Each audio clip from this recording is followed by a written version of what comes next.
సుందరం నాకు సమస్తమును సమృద్ధిగా కలిగి ఉన్నది.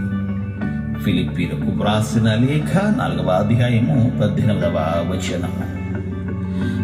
నా వద్ద ఉన్న తోటపొన్ని పుస్తకపు ఒక అధ్యాయంలో నీడలో పెరిగే పూలు గురించి ఉంది.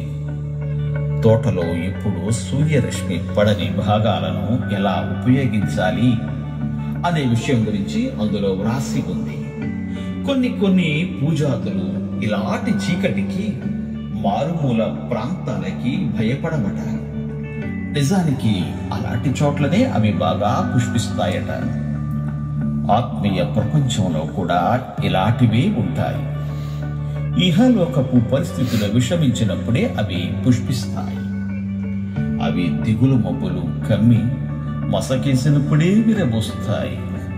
అపోస్తలుడైన పౌలు అనుభవాలు కొన్ని మనకు అర్థం కావాలంటే ఇదే మార్గం. పౌలు రోములో ఖైదీగా ఉన్నాడు. అతని జీవితాశయం బొమ్మైపోయింది. అయితే ఇప్పుడే కమ్ముకుంటున్న ఈ మసక చీకట్లోనే ఆత్మ పుష్పాలు రంగులు విరజిమ్ముతూ తలెత్తుతున్నాయి. జీవితంలో ఆ పూలు పూయడాన్ని పౌలు చూసి ఉంటాడు. కానీ ఇంత ఆకర్షణీయంగా కళ్ళు జిగేలు మనిపించే రంగులతో విరబోయడం ఎన్నడూ చూడలేదు. ఇంతకు ముందెన్నడూ లేనని వాగ్దాన సంపదలు పౌలును ఆహ్వానిస్తున్నాయి. ఈ సంపదల్లో క్రీస్తు కృప, ఆయన ప్రేమ, ఆయన ఇచ్చే శాంతి, ఆనందం ఇలాంటివి ఉన్నాయి. అయితే వాటి నిజస్వరూపం, వాటిలో దాగి ఉన్న మహిమ మసక చీకటి కమ్మినప్పుడే బయటకు ప్రకాశిస్తాయి. చీకటి లోయలే దేవుని మహిమ వెల్లడయ్యే అరుణోదయాలవుతాయి. ఈ ఆత్మీయ సిరులను పౌలు క్రమంగా సంపూర్ణంగా గుర్తించడం మొదలుపెట్టాడు. ఒంటరితనం బాధలు కమ్ముకున్నప్పుడే శక్తిని, నిరీక్షణను వస్త్రాలుగా ధరించుకున్న స్త్రీ పురుషులంతమంది మనకు తెలుసు.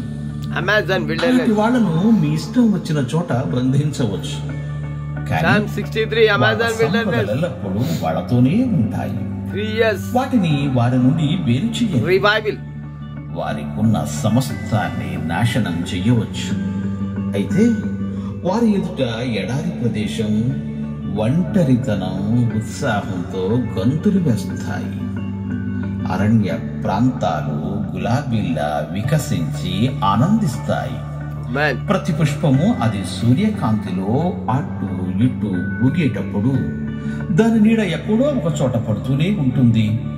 ప్రతి పువ్వుకి నీడ ఉంటుంది. వెలుగు ఉన్న చోటెల్లా నీడ కూడా ఉంటుంది. దేవుడు మేము దీవించుగాక. ఆమేన్. ఆమేన్. Next in 5. Row Yes Under Songs Jukebox